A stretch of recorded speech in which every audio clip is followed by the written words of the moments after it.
ঘুগনি বলো বা মটরের তরকারি আমরা কিন্তু প্রায় সব্বাই পছন্দ করি। যেমন ধরো রুটি, লুচি ইত্যাদি ইত্যাদি।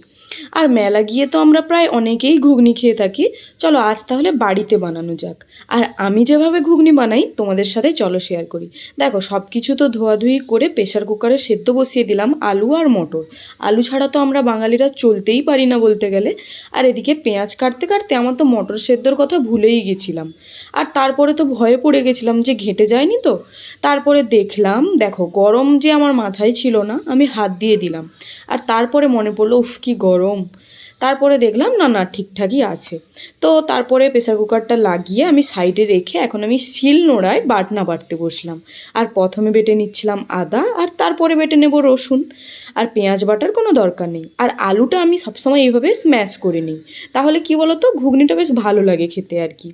আর এদিকে তো আমার নতুন করে আর কি শেয়ার করব, পেঁয়াজ টমেটো যেমনভাবে ঝোলের মশলা কষা হয় তো কষে নিলাম। তারপরে একে একে রসুন বাটা, আদা বাটা সবটাই দিয়ে দিলাম।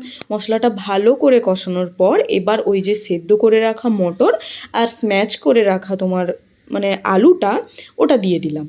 আর এখন কিছুক্ষণ ধরে এটা নাড়তে হবে। আর তারপরে কিন্তু জানোই তোমরা যে আমি বাটি ধোয়া জল কোনো সময় মিস করি না, তাই আজকেও আমি বাটি ধোয়া জলটা দিয়ে দিলাম। আর তারপরে এটাকে কিছুক্ষণ ফুটতে ছেড়ে দেব। আর তারপরে কিছুটা কালার এসেছিলো এইরকম, আর খেতে যা হয়েছিল তোমরা একবার বাড়িতে বানিয়ে ট্রাই করো। আর আজকে আমরা ডিনারে মুড়ির সাথে খেয়েছিলাম, যা লাগছিল না।